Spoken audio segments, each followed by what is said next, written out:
Ya, menurut saya isu pembulian di lingkungan sekitar itu sangat tidak baik, terutama buat anak di bawah umur. Itu bisa mempengaruhi salah satu mental health mereka. Jadi kalau untuk zaman sekarang kan zaman-zaman kalau bullying bentuknya cyberbullying, tapi tetap aja pada akhirnya juga impactnya buruk-buruk juga, bisa menyebabkan depresi, kematian. Jadi pandangan saya ke bullying tetap sama, itu buruk.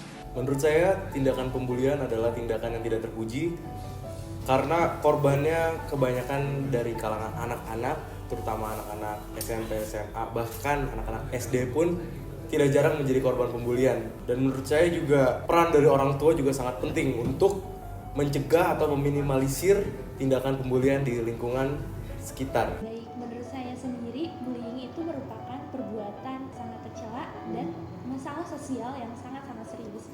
Karena biasanya bullying ini dilakukan secara sadar dan biasanya itu tanpa alasan. Saya pernah menjadi salah satu korban pembulian waktu kecil. Itu waktu di sekolah dasar. Saya melawan dan saya dipukulin. Dan salah satunya itu membuat mata saya berdarah. Melihat secara langsung ataupun merasakan sendiri, kebetulan saya belum pernah.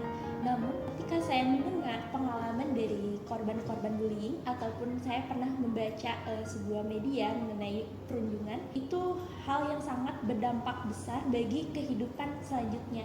Jadi pastinya mereka tuh memiliki kecemasan yang berlebihan dan juga bahkan bisa kena PTSD.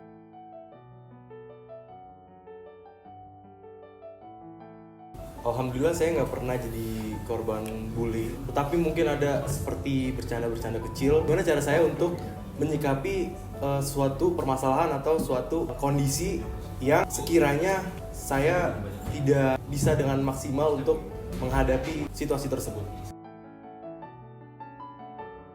Penyebab utama pembulian di lingkungan sekitar itu yang memiliki sifat iri, dengki, dan bisa jadi adalah salah satunya candaan yang mengakibatkan terjadinya pembulian secara verbal ataupun fisik. Bisa jadi karena faktor keluarga, kurang pengawasan perhatian orang tua, bisa jadi karena tontonan yang kurang edukatif atau gimana, terus juga biasanya senioritas yang udah menjadi tradisi di suatu sekolah. Yang pasti peran dari keluarga itu sangat penting, karena ketika anak merasa kekurangan kasih sayang dari rumah, dari orang-orang rumah, anak-anak akan melampiaskan mungkin di lingkungan pertemanan, di lingkungan sekolah, dan itu akan timbul terjadinya hal-hal yang anak tersebut itu jadi kayak caper. Faktor utama dari perundungan itu adalah pastinya itu dari rumah ya. Jadi lingkungan rumah itu sangat mempengaruhi bagaimana sifat dan karakter dari anak itu. Nah, ketika kita atau ketika orang tua kita tidak memperlakukan kita secara baik atau juga kita nggak pernah diapresiasi di dalam rumah, pastinya ia merasa lemah dan saat keluar dia itu ingin menunjukkan bahwa dirinya itu hebat dengan cara membuli atau merundung orang lain. Untuk mencegah pembulian sendiri itu kita bisa melawan. Ini kita harus waspada, kemudian juga peka terhadap lingkungan kita. Kita nggak perlu takut dan kita jangan pernah mau ditindas. Bisa dicegah dengan mungkin dari parenting dari orang tua terhadap anak.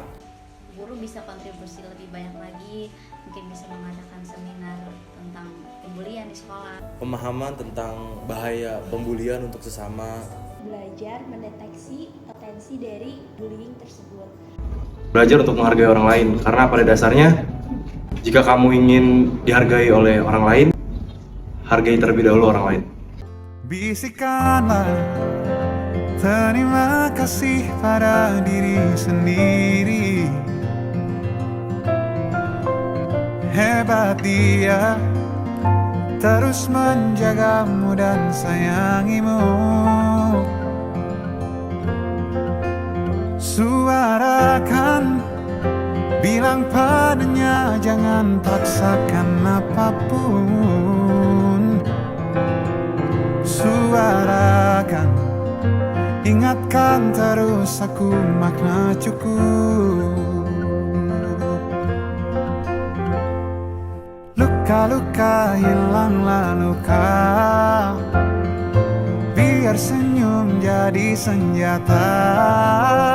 Kau terlalu berharga untuk luka.